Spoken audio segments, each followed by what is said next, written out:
Então, dando continuidade aqui aos nossos trabalhos, peço que se assentem, para a gente começar aqui o nosso terceiro painel. Nós estamos aqui com o nosso discurso aqui dos nossos palestrantes aqui do primeiro e do segundo painel.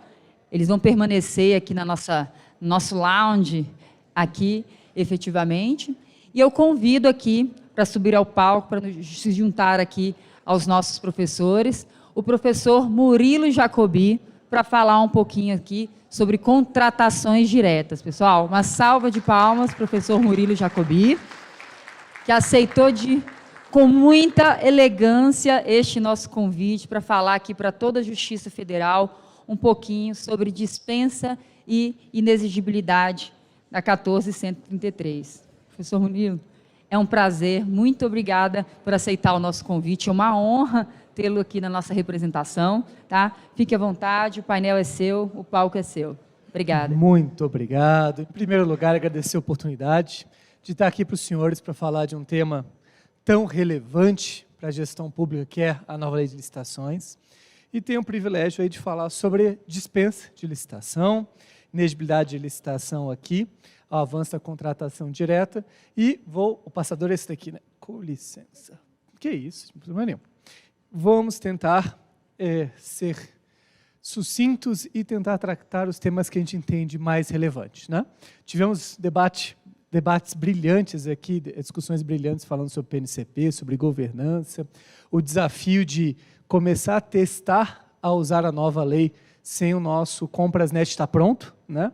E aí eu tenho o privilégio de falar de dispensa e inexigibilidade, que é o que a gente já consegue usar, né? Se eu quiser fazer uma dispensa usando a nova lei hoje, eu já consigo utilizar isso, seguindo até as interpretações mais conservadoras, como aquele parecer 2 de 2021 da AGU, né? Que para mim é excesso de conservadorismo, mas já trata sobre essa questão. Fazendo uma breve introdução, tá certo? Falar aqui sobre o procedimento de dispensa, não vou gastar muito tempo aqui, mas a gente pode discutir isso nas perguntas ao final da nossa conversa. Falar sobre o procedimento, né?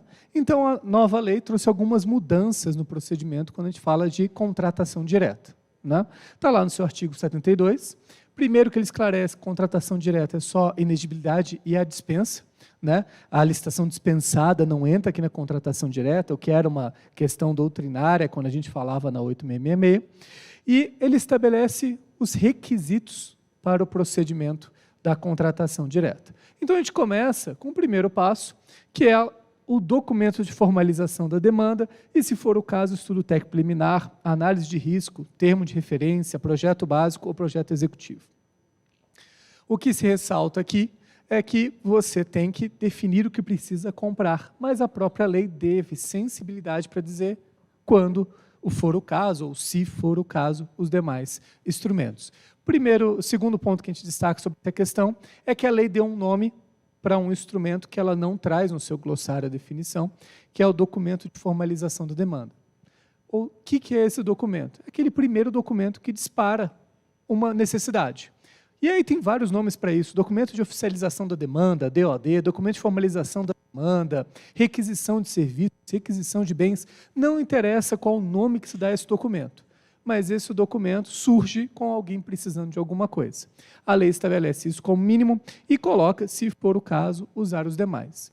E aqui, o terceiro ponto que a gente trata sobre dispositivo é a cautela aqui com esse se for o caso. Okay?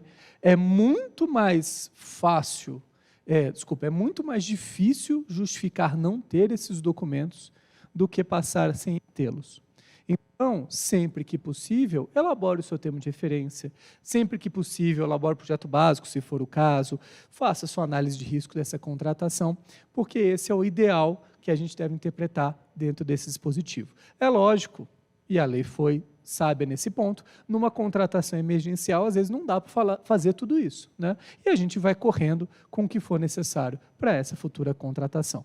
O segundo ponto aí do procedimento é a estimativa da despesa, que deve ser calculado na forma do artigo 23. O artigo 23 traz a pesquisa de preço, bem que se vocês já estão alinhados com a IN5 de 2014,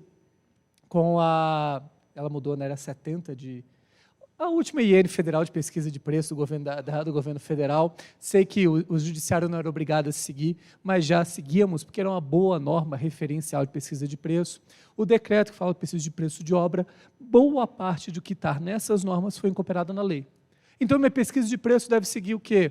Aquela cesta de preços básicos, cesta de preços que o TCU já usou na sua jurisprudência, e fala lá preço de outros contratos públicos, preço constante do painel de preço do governo federal, preço de mídia especializada e preço de fornecedores.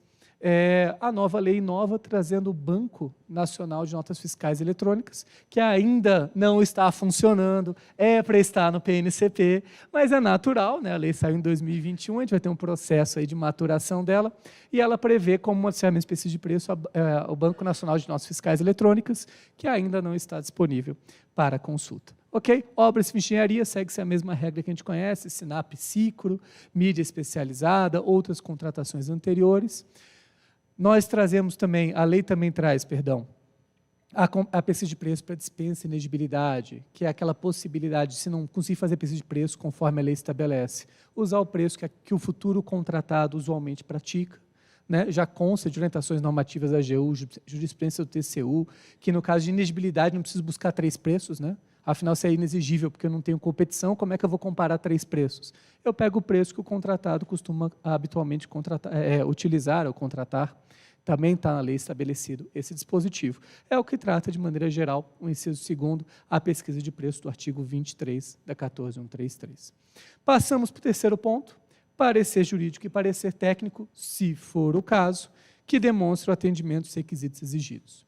Aqui, a gente tem um destaque muito relevante, que a gente pode falar sobre a obrigatoriedade ou não do parecer jurídico nessas questões, né? E a própria AGU, que serve de referência, obviamente não vincula vocês, mas falou que, em dispensa e razão do valor, não precisa de parecer jurídico. Não vale o esforço de fazer um parecer jurídico para dispensa e razão do valor, considerando o que está sendo controlado. E isso tem como uma máxima, que até justifica a própria dispensa em razão do valor, que eu não devo gastar mais controlando do que com o que é controlado. Esse é o raciocínio que permeia essa ideia. Então, seria absolutamente natural, dentro de um órgão judiciário, dizer: não vai se analisar, não vai se ter parecer jurídico nas dispensas de valor, ou não vai se ter parecer jurídico nas contratações até metade do valor da dispensa de valor, ok? Isso cabe para dentro de vocês, considerando a governança, considerando a análise de risco que a doutora Luana falou, avaliar qual é a melhor metodologia custo-benefício para os senhores, né? O parecer técnico, aí, obviamente, só se for o caso, ou seja, só se eu precisar de um parecer técnico a respeito da contratação, é um caso mais específico. Eu vou para 4 pontos, também sem muita novidade, demonstração da compatibilidade da previsão de recursos orçamentários com compromisso assumido. Então, eu fiz pesquisa de preço, eu preciso saber se eu tenho orçamento para contratar. Nada de novo aqui nesse dispositivo. O 5º ponto seria a comprovação de que o contratado preenche os requisitos de habilitação e qualificação mínima necessária. Então, eu estabeleci os meus requisitos de habilitação e qualificação e vou exigir, vou avaliar se o futuro contratado preenche esses requisitos, lembrando que eu posso dispensar parcialmente ou totalmente esses requisitos em algumas hipóteses da lei. Uma delas é até 1/4 do valor de dispensa de licitação e razão do valor, bens de pronta entrega. Então, tem algumas possibilidades que eu poderia dispensar a habilitação e a qualificação. 6º ponto, razão da escolha do contratado. Então, eu preciso justificar por que esse é o contratado que eu vou contratar na minha dispensa. E aí, se a gente está falando de dispensa e razão do valor, em geral, a razão de escolha é porque ele é mais barato, né? Agora, eu tenho outras hipóteses. Inegibilidade fica muito mais complicado, eu preciso demonstrar a singularidade dele, a notória especialização desse profissional, segura a singularidade, que esse assunto é mais complexo. Notória especialização do meu profissional, dependendo de outros cenários. Justificar porque eu estou contratando aquele fornecedor em detrimento dos outros da minha opção, porque eu não sou obrigado a contratar o mais barato, né? Lógico, em dispensa e razão do valor, isso vem intrínseco dentro do raciocínio, mas eu poderia, numa contratação emergencial, contratar o que não é o mais barato, mas que falou que vai entregar primeiro. Isso seria possível? Ok, né, da minha contratação. Em 7º, justificativa de preço, ou seja, justificando o meu preço e a compatibilidade com o preço de mercado, ok? dentro da minha pesquisa de preços, está bem amarrado com a minha pesquisa de preço, é a justificativa do preço do fornecedor. E, por último, a autorização da autoridade competente. Vejam aqui que eu não tenho mais ratificação da contratação. Eu tenho uma autorização da autoridade competente para realizar a contratação. Isso permite, se eu quiser, e se regras de governança permitirem, simplificar o meu processo. Deixar a autorização para contratação direta como o último documento para a minha contratação. Ok? Está cortando um pouquinho aqui o microfone. Isso, muito obrigado. Valeu. Como é muita gente, certeza que o pessoal não escuta a minha voz aqui sem microfone. Então, vamos lá. Autorização da autoridade competente. Segunda, então, primeira questão, não existe mais ratificação da contratação direta. Segunda questão, a lei não estabelece uma ordem. Ela coloca essa ordem, mas ela não obriga a seguir essa ordem. Então, eu poderia, dentro da minha estrutura do meu órgão, organizar isso do melhor método para mim. Eu posso deixar a pesquisa de preço lá para frente. A gente vai ver que na dispensa eletrônica existiu uma flexibilização desse dispositivo. Eu posso colocar o parecer jurídico lá no final, logo antes da autorização da contratação. Perdão, ato falho. Logo antes da autorização da contratação, ok? Então, eu posso reorganizar esse processo pensando no meu funcionamento e na minha organização interna, qual é o melhor modo de fazer isso funcionar, ok? Parágrafo único. O ato que autoriza a contratação direta ou extrato decorrente do contrato deve ser divulgado e mantido à disposição ao público, disposição do público em sítio eletrônico oficial. Lembrando, como já foi falado do professor Vitor, que os contratos decorrentes dessa lei têm que ser publicados no PNCP. Okay? Então, além de divulgar meu contrato PNCP através da ferramenta publicador de contratos, eu tenho que deixar o extrato da contratação, o extrato decorrente do contrato, ou a autorização de contratação direta no meu sítio eletrônico. Ok? Lembrando que existe uma polêmica nesse assunto sobre qual é o nosso sítio eletrônico. Quando eu falo nosso, de cada um de nós. Ok? O ideal é que vocês, por meio de uma norma interna, estabeleçam qual vai ser o sítio eletrônico oficial de vocês. Mas, professor... Obrigado, meu amigo. Vamos tentar. Eu acho que eu estou indo para as pontas e está dificultando o sinal. Vou ficar aqui mais no meio. É que eu não queria ficar na frente de vocês, assim, né? Fica meio esquisito. Mas vamos lá. O professor Rafael Sérgio de Oliveira, por exemplo, defende que toda vez que a lei fala sítio eletrônico oficial, ela quer dizer PNCP. Que isso é a mesma coisa. Ok? Interessante. Por um lado, reduz meu trabalho, que eu botei no PNCP, eu botei meu sítio eletrônico oficial, reduz o trabalho. Por outro lado, eu fico mais amarradinho, porque eu só vou poder colocar no PNCP o que o PNCP deixa eu colocar lá. E aí, se o meu sítio eletrônico fosse para colocar mais coisas e o PNCP não estiver com essa funcionalidade, eu não vou conseguir atender a lei. Eu já vi que até as hipóteses de dispensa prevêem lá um momento onde eu devo colocar, divulgar e pedir outras propostas no meu sítio eletrônico oficial. Então, isso precisa ser avaliado. Qual vai ser o sítio eletrônico oficial de vocês? Se vocês usam o compras governamentais, compras.gov, pode ser ele. Se vocês usam outro sistema de licitação, que eu acho ótimo, porque o Comprasnet é ruim, ok? Pode ser ele, pode ser o próprio site seu. Deixando um parênteses aqui, o Comprasnet é incrível. Ele só tem um grande problema de trabalhar para todo mundo, ele nunca vai se adaptar a nenhum de vocês, que foi o que foi pontuado. O judiciário tem permissão, a lei deu permissão para regulamentar várias questões relativas à nova lei, e se você usa o Comprasnet, né, você fica amarrado na interpretação do governo federal. Você não pode fazer de outro jeito, porque, como foi a pergunta de mais cedo aqui, se o sistema não deixa, eu faço o quê? Senta e chora. Né? Ou muda de sistema. Mas eu não vou fazer essa polêmica aqui, que não é meu assunto, o assunto se estende. Vamos focar aqui no cenário, além do que eu não sou pago para fazer propaganda. Né? Então, vamos lá.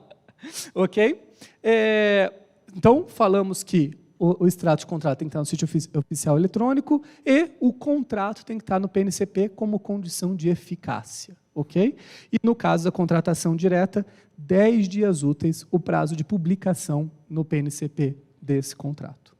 Certo? Se, por um lado, o edital de licitação não facilitou a nossa vida, porque além do PNCP tem diário oficial, tem jornal de grande circulação, tem sítio eletrônico oficial, tem a Casa do Chapéu lá que eu tenho que publicar, pelo menos no contrato, só PNCP não estressa a minha vida.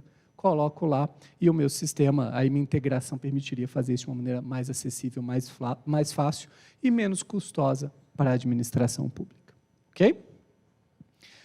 Passando efetivamente para as hipóteses de dispensa, a gente tem que trazer para vocês que os valores de dispensa já foram atualizados. Né? Dia 31 de dezembro do ano passado, de 2021, o decreto 10.922 foi publicado atualizando os valores de dispensa. E é por isso que toda vez no meu slide que eu falar do valor de dispensa da lei, eu botei um risco vermelho, já botei em vermelho o novo valor, para todo mundo ficar com esse novo valor na cabeça. Certo? Ok? Então vamos lá, falar de dispensa e razão do valor. Tenho certeza aqui que quem não sabe nada da nova lei já conhece o novo limite de dispensa, né? Todo mundo já sabe, eita, dispensa de licitação de 50 mil reais, maravilha, nunca mais vou licitar. Então, é mais ou menos isso mesmo. Vamos lá? Artigo 75, é dispensável a licitação, inciso 1, para contratação que envolva valores inferiores a R$ 108.040,82. Daqui para frente eu vou falar 108 mil quebrados, para não ficar repetindo tudo isso. No caso de obras, serviços de engenharia ou de serviços de manutenção de veículos automotores. E para a contratação que envolva valores inferiores a R$ 54.020,41, no caso de outros serviços e compras. Nós passamos por várias etapas, estamos passando por várias discussões doutrinárias, gente que acha absurdo esse novo valor, que subiu 17.600 para 50 mil, que isso é alto demais. Vamos lá, não gosta do valor, sugiro candidatar-se ao Poder Legislativo e tentar mudar a lei, ok? O raciocínio foi esse, a vontade do povo está aí, do Congresso Nacional nesse dispositivo. Mas, fazendo uma análise mais técnica, o Negócios Públicos, naquele infográfico que ela fala, faz vários levantamentos, em 2016, ela falou que, corrigindo o valor da dispensa de licitação da 866 até hoje, você já chegava a quase 30 e poucos mil reais. Então, 2016 para cá, 50 mil foi uma margenzinha um pouco acima, mas melhor. O professor Felipe Bozelli brinca que o valor de dispensa aumentou porque a licitação ficou tão difícil de fazer, aumentaram o limite de dispensa para a gente não precisar fazer licitação com tanta regularidade para muitas contratações. Independente do motivo, a lei mudou a regra do jogo e o nosso limite de dispensa subiu significativamente. Ok? E isso é uma realidade que vai auxiliar ou facilitar a vida de muitos órgãos públicos. Certo? A primeira questão que traz sobre isso é sobre a questão do fracionamento de despesa, né? Que já existia no 866, não tem nada de novo, mas a gente vai trazer aqui porque a lei deu uma melhorada na construção. O que é o fracionamento? Quando na 866 o meu limite é 17 mil reais, eu pegar 30 mil reais em computadores e fazer 2 dispensas de 15 mil reais. Ok? Está errado, meu limite é 17. Se eu dividir e fiz 2 dispensas de 15 mil reais no mesmo ano, eu estou fracionando a despesa, dividindo o meu objeto para fugir da modalidade licitatória adequada e estou, inclusive, cometendo um crime previsto no 866 e previsto aí no Código Penal agora, com a alteração da nova lei. Felizmente, a lei, sabendo dessa dificuldade, de como se calcula esse valor, trouxe parâmetros, ok? E trouxe 2 parâmetros, que se desdobram em mais 2 questões. Parágrafo 1º. Para fins de aferição dos valores que atendam aos limites referidos no inciso 1 e 2 do caput desse artigo, deverão ser observados: 1. O somatório do que foi despendido no exercício financeiro pela respectiva unidade gestora. Vou parar aqui, para a gente falar do resto das outras questões, aprofundar aqui. Então, a primeira questão, a lei deixou claro que é o somatório que foi despendido no exercício financeiro. Então, se eu tenho 30 mil reais para comprar computador em 2021 e eu faço uma dispensa, desculpa, ato falho, se eu tenho 60 mil reais para comprar em computadores em 2022 e faço uma dispensa em fevereiro de 30 mil reais, eu não posso fazer outra dispensa de 30 mil reais em dezembro. Ok? Somatório do exercício financeiro. Mas eu posso, pela lei, fazer uma dispensa de 30 mil reais para comprar computadores em dezembro e fazer uma dispensa de 30 mil reais para comprar computadores em janeiro. Entenderam? Exercício financeiro, 1º de janeiro a 31 de dezembro. Até porque meu orçamento tem fontes diferenciadas e eu poderia fazer isso com maior tranquilidade. Se você vai usar restos a pagar, por favor, não faça, porque você está correndo um risco muito grande. Mas, em tese, a lei não proíbe. Ok? A lei não proíbe. O que a gente tem é uma fiscalização de controle muito mais sobre o aspecto da eficiência da economia de compra de escala do que efetivamente uma vedação legal para a sua realização. Certo? Segundo ponto, respectiva unidade gestora. Então, a lei trouxe esse conceito, essa expressão, e, infelizmente, não conceituou no seu glossário. Ela não diz o que é unidade gestora. A lei não define o que é unidade gestora. E a gente tem que buscar, então, as normas a respeito, e aí procurando lá no site do Senado, do nosso amigo Vitor, ok, no glossário de finanças do Senado Federal, ok, a gente tem o conceito de unidade gestora e unidade orçamentária.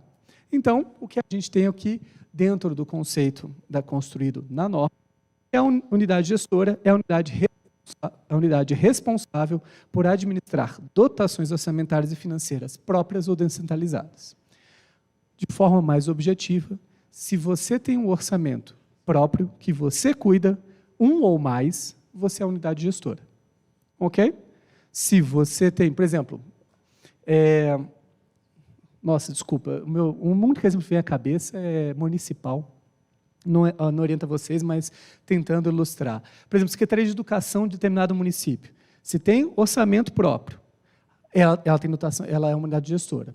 Se ela tem um orçamento próprio e ainda gere recursos do FNDE, que tem um CNPJ próprio, vira duas unidades gestoras? Não, ela é uma só. Independente de ter um ou mais orçamentos, ela é uma unidade gestora. Okay? Então, se sessão judiciária seria uma unidade gestora, okay, que a gente poderia tratar dentro desse raciocínio. Certo? Ok? Beleza. Voltando, então. O somatório que for despedido no exercício financeiro pela respectiva unidade gestora. Então, na mesma unidade gestora, eu vou somar o que tem que gastar aquela natureza de objeto, que é o próximo inciso, o inciso 2. Veja que a gente tem que analisar os dois em conjunto. Qual é o segundo inciso? O somatório da despesa realizada com objetos de mesma natureza. O que é mesma natureza? Bem de consumo, bem de natureza corrente, bem natureza... Não. Ele define o que é a natureza. O que é a natureza? Bem de mesma natureza. Entendidos como tais, aqueles relativos a contratações no mesmo ramo de atividade. Então, qual é o conceito aqui?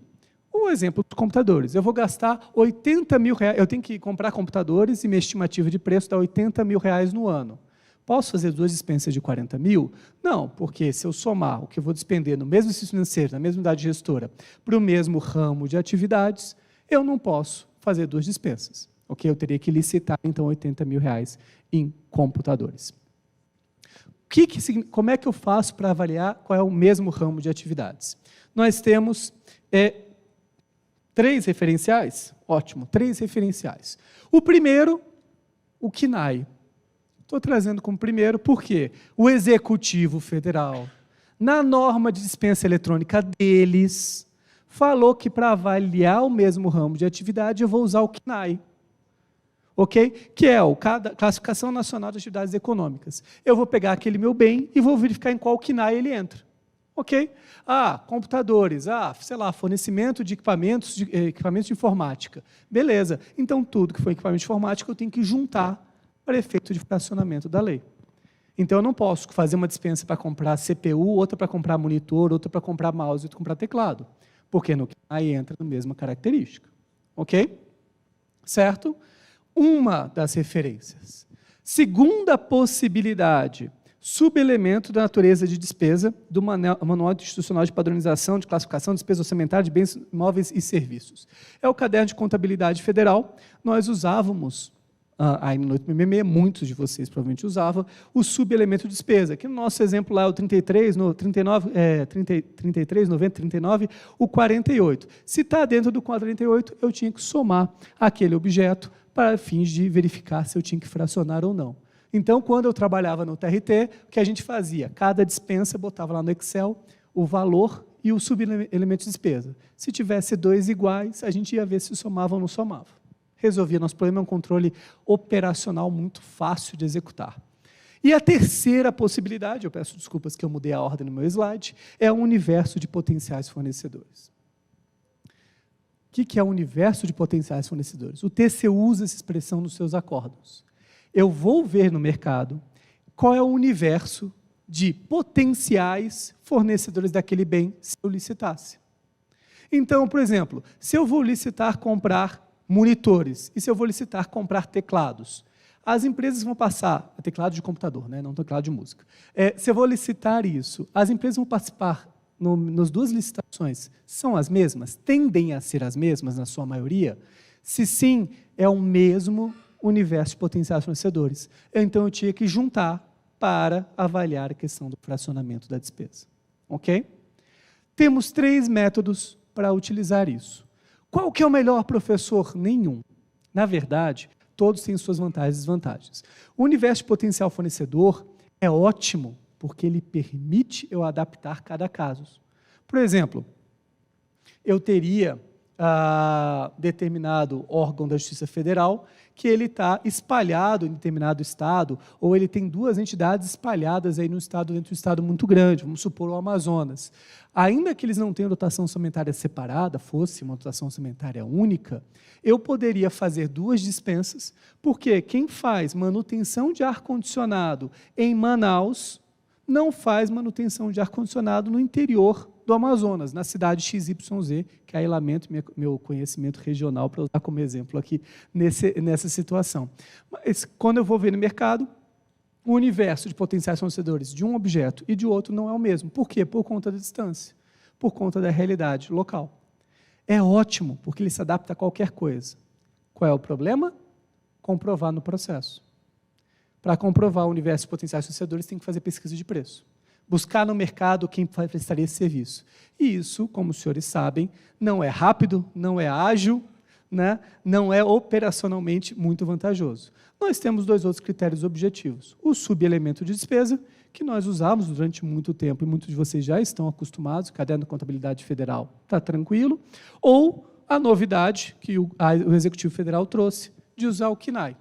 Os 2 têm vantagens e desvantagens. O caderno de contabilidade federal agrupa algumas questões que não deveriam ser agrupadas e separa outras que, na minha visão, deveriam ser agrupadas, e o KNAI faz a mesma coisa. A gente estava conversando, o professor Marcos Alcântara comentou de uma situação que nem ele chegou, nem eu, mas estou trazendo para vocês como exemplo. Por exemplo, fornecedor papel. Eu posso ter o fornecedor atacadista e o fornecedor varedista. Isso seriam 2 KNAIs. Quer dizer que eu posso fazer 2 dispensas para comprar papel? Não. Mas se eu seguir o KNAI, 2 dispensas de R$50 mil para comprar papel? Não. Mas se eu seguir o KNAI, isso daria a entender. Então, nenhuma das 3 ferramentas são ótimas. Todos têm ponto positivo e negativo. Minha sugestão, pegue as suas dispensas que você fez no último ano, dá uma olhada ali qual critério você usou e compara como é que se você usasse outro critério. E aí, faça uma interna, uma portaria, aqui na seção judiciária de Santa Catarina, para a gente, ou para se aferir o mesmo ramo de atividades, nós vamos usar o KNAI, ou nós vamos usar o suplemento de despesa, ou nós vamos usar outro critério que para vocês façam mais sentido. Certo? Ok? A lei não trouxe o critério. O raciocínio é o mesmo ramo de atividades, porque eu tenho que considerar quem vende aquele produto como regra. Se quem vende aquele produto vai vender o outro produto que eu estou decidindo se eu vou separar ou se eu vou fazer junto numa licitação ou fazer 2. Certo? Avançamos aqui. Então, a lei estabeleceu os critérios para dizer quando que eu fraciono e quando que eu não fraciono. Lembrando que fracionar é crime, ok? Eu não devo fazer, apesar de no nosso dicionário ser similar à palavra parcelamento, que é uma obrigação de fazer, né? Então, só para quem trabalha com licitação sabe que fracionamento não pode e parcelamento pode. Para a resto da população brasileira inteira, os 2 são sinônimos, né? Ok? Então, muita atenção nesse conceito para esse cenário. Seguindo a métrica que vocês têm feito hoje para somar ou dividir objetos, vocês vão naturalmente se ver muito próximo desses parâmetros aqui, como maneira geral. Certo? E aí a gente avança para o nosso parágrafo 7º, que traz aí uma grande novidade, que pode trazer muitos benefícios para alguns de vocês. Então, parágrafo 7º. Não se aplica o disposto no parágrafo 1º desse artigo às contratações de até R$ 8.643,27 de serviços de manutenção de veículos automotores de propriedade do órgão de idade contratante, incluído o fornecimento de peças. Então, vamos lá. Primeiro ponto. Eu estava fazendo um podcast com o pessoal do Rafael Sérgio Oliveira, e aí o Daniel Barral virou e falou, né, que é uma da advogada da União, Cara, eu não sei qual foi a ideia do legislador, mas definitivamente quem trabalhava nessa lei tinha um problema com manutenção de veículo, né? Porque trouxe um monte de coisa em manutenção de veículo. Ok, tinha um problema, perfeito. Por acaso, né, e o Vitor sabe com certeza muito mais do que eu, acompanho isso mais de perto, mas quando eu estava tramitando umas últimas versões do projeto de lei que não tinha esse dispositivo no Congresso, saiu algumas reportagens, saiu uma série de reportagens do Fantástico sobre Polícia Rodoviária Federal com não sei quantos carros parados, a Prefeitura com não sei quantas ambulâncias paradas. E eu acho que isso foi um motivador da história, de verdade. Qual foi o raciocínio, na minha visão, do legislador? Alguém compra carro para ficar parado? Não. Então, diferente de outros nichos de serviços de bens, por exemplo, resma de papel. Cara, eu compro lá 1.000 resmas de papel, eu imagino que eu vou usar umas 400, mas eu tenho estoque, eu precisando eu vou usar. Alguém faz estoque de carro? Não. Você compra carro para locomover, para transportar, para qualquer coisa que a finalidade do seu órgão tem. Então, se o carro está parado, isso é prejuízo horário. É prejuízo à sociedade, porque é um serviço público que vocês estão deixando de prestar porque o carro está parado. Então, qual a minha interpretação, qual foi o raciocínio? Olha, lógico, primeira questão, vamos falar sobre aqui veículo. Primeira questão, ele já colocou no primeiro inciso, junto com a obra de engenharia, manutenção de veículos automotores, que é uma novidade, no 866 estava no inciso 2, compras e serviços em geral. Aqui ele botou manutenção de veículos automotores no inciso 1. Então, meu limite já é 108 mil no ano. Eu vou, então, fazer a minha dispensa para manutenções preventivas, manutenção do meu veículo. Eu sei que meu carro tem que fazer manutenção, tem que trocar óleo, ok, isso eu tenho uma estimativa, isso é planejado, eu vou fazer as minhas dispensas para isso, se não passar de 108 mil. Se passar de 108 mil, vou licitar.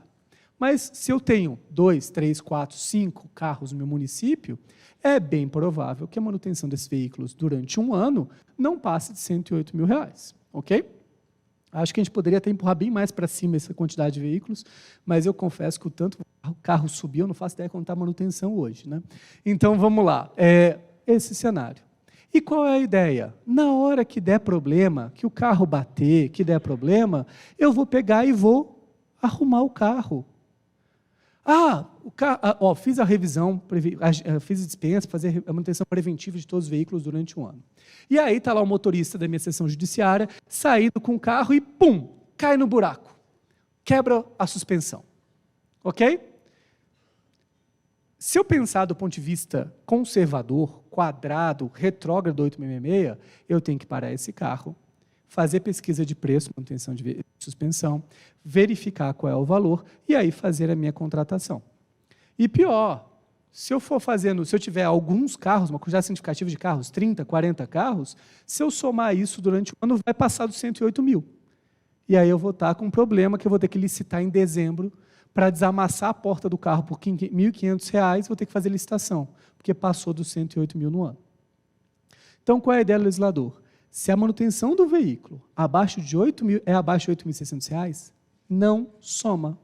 Não aplica-se o parágrafo 1º, que é justamente o que fala, parágrafo 1º é justamente o que fala que eu somo quando?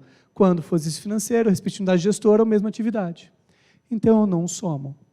Eu posso, em tese, né, lógico, se isso estiver acontecendo no seu órgão, dá uma olhada que alguma coisa pode estar errada, mas eu posso, em tese, trocar a suspensão de um carro hoje, daqui 15 dias, trocar o para-choque de um outro carro, daqui um mês, trocar o vidro do outro carro, daqui 45 dias, trocar alguma coisa do motor que eu não entendo nada, a rebimboca da parafuseta, ok? E isso não vai somar para o meu limite de 108 mil reais. Qual é a construção que a gente tem feito? Cuidado. Isso aqui tem cara de porteira, sabe? Abriu a porteira para passar boiada? Só que tem cara de porteira para mim, para você, para o Ministério Público, Tribunal de Contas e a AGU. Então, a gente tem que tomar algum cuidado de tentar criar um parâmetro para a gente encontrar nesse cenário. Para mim é isso, olha, se as manutenções são preventivas, cara, eu consigo planejar e vou usar o limite de 108 mil, faço tudo junto. Meus carros todos estão funcionando? Todos os meus carros estão funcionando. Beleza, agora eu vou acompanhando. Um carro quebrou alguma coisa, opa, arrebentou a suspensão. Paro, vejo se tem mais algum carro precisando de manutenção corretiva, somo, está menos de 8 mil? Tá. vai, arruma e não precisa somar. Vai, arruma e não precisa somar. Então, a lei não estabeleceu o critério de por mês, por carro, ok? 8 mil por carro? Não. Para mim, 8 mil é por ocorrência. O carro quebrou. Tem mais algum carro quebrado? Soma os carros quebrados e faz dispensa. Ok? Então, fiz minha dispensa de 108 mil, gastei 60 mil reais para botar todos os meus carros funcionando. Ok? Tudo certo? Tudo certo.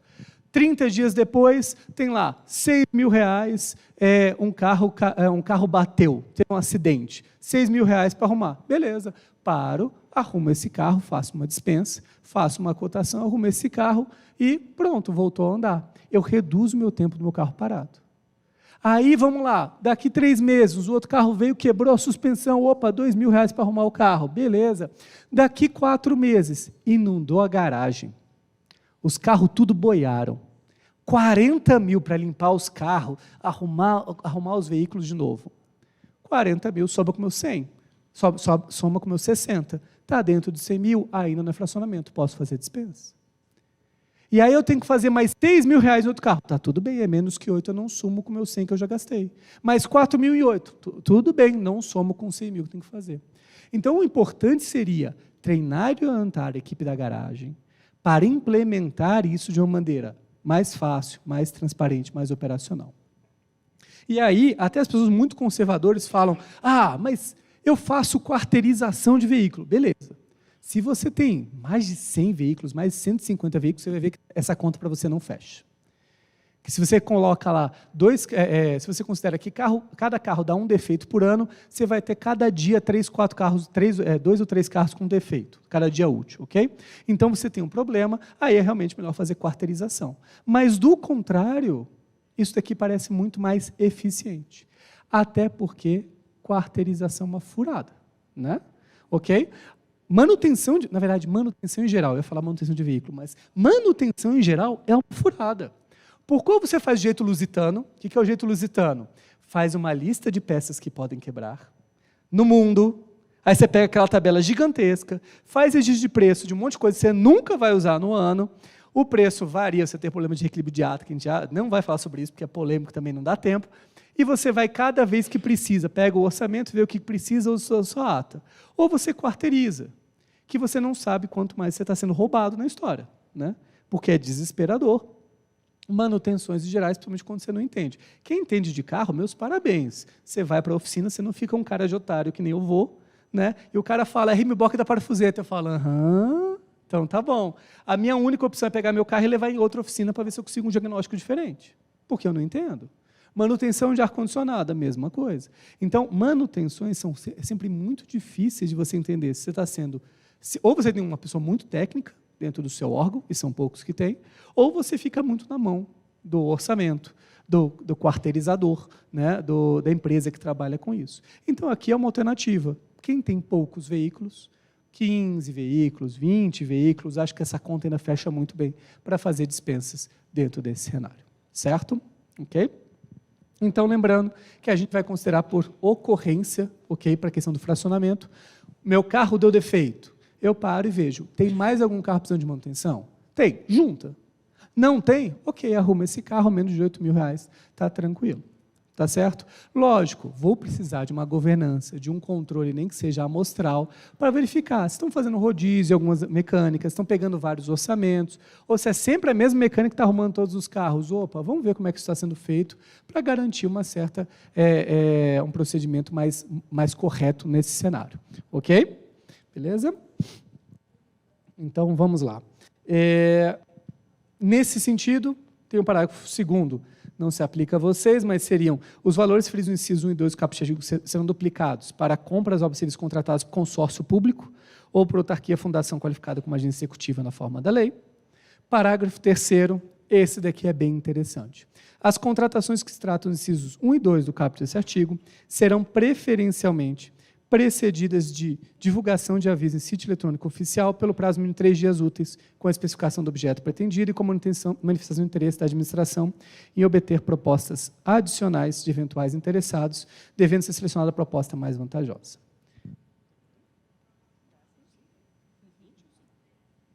Três, tá, beleza, vamos lá. Vamos correr aqui com o material. que esse dispositivo eu queria falar muito com vocês, que é muito relevante. Qual foi a ideia? Eu vou publicar no meu sítio eletrônico oficial toda vez que eu fizer uma dispensa. Para quê?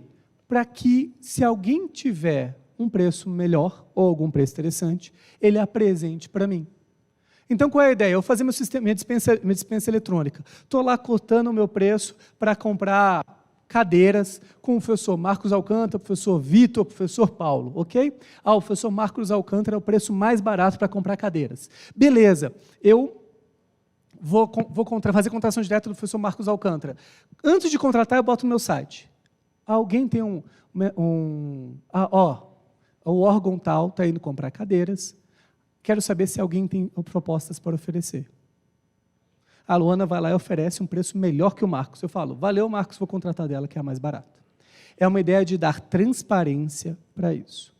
Qual é o problema da lei? A intenção é boa, a execução é horrível. Por quê? Quem fica entrando no site de órgão público a cada 3 dias para ver se tem dispensa?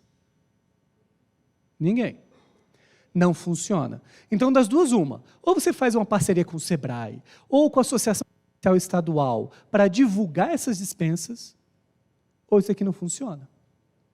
Ou você usa ou copia a norma do Executivo Federal de dispensa eletrônica, onde você vai botar lá dizendo, olha, Seção Judiciária de Alagoas quer comprar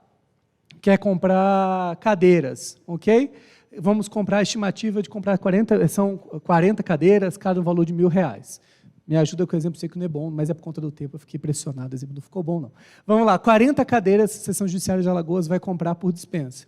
Bota no Comprasnet, o Comprasnet avisa todo mundo que vende cadeira, quem vende cadeira fala, opa, eu quero vender. Cadastra o seu preço máximo e o seu preço mínimo, todos os fornecedores, depois de 3 dias o sistema faz lances automáticos. O governo federal deu o robô para o fornecedor, para ele usar nessa dispensa. Chegando ao valor mais baixo, ganha-se a dispensa e eu contrato essa empresa com menor valor na minha dispensa eletrônica. Então, é bem interessante, porque realmente a transparência é isso. Vira um mini pregão? Vira um mini pregão, ok? Nem vou estar falando que o PNCP não tem o robô ainda, né? Que a sessão tem que ser manual, mas ele vai ter o robô, né? E ele está previsto que vai ter o robô, confia. E aí o pessoal dá lance, eu ganho menor preço. Qual é o grande tchan da SIM? A melhor ideia que a SN teve. Como é contratação direta, eu posso fazer pesquisa com o fornecedor, não posso? Então, ele fala o seguinte, se aparecer pelo menos 3 na sua dispensa eletrônica, você não precisa nem fazer pesquisa de preço. Então, eu fiz o TR, fiz lá, segui minha fase interna, não fiz pesquisa de preço, divulguei na dispensa eletrônica. Apareceram 6 empresas. Beleza, está aí minha pesquisa de preço. Isso é minha pesquisa de preço, eu já contrato elas e dou seguimento à minha contratação direta. Então, reduz o trabalho. E se vier menos que 3? Aí eu paro, vou fazer pesquisa de preço para saber se o preço daqueles apareceram está compatível com o de mercado. Pronto. Então, ele trouxe praticidade, por um lado, e trouxe transparência no procedimento. Então, é uma ferramenta muito interessante para usar dentro desse cenário. Ou vocês, e aí, cedem ao Comprasnet e usam a dispensa eletrônica que está lá disponível no PNCP, ok? Ou vocês desenvolvem a sua própria ferramenta de dispensa eletrônica através de sites que vários sites privados já têm a ferramenta de dispensa eletrônica para utilizar e para avisar os fornecedores. Por quê? Publicar no seu sítio eletrônico não adianta. Pessoal, eu vou ter que cortar minha palestra, eu acabei estendendo um pouquinho mais do que eu deveria aqui, e eu estou muito ansioso para ouvir o professor Marcos Alcântara. Então, se alguém tiver dúvidas, quiser conversar depois, eu vou estar à disposição para tratar dos outros temas que eu não consegui tratar aqui. Me desculpe, doutora. Não, que isso, professor. Obrigado a todos.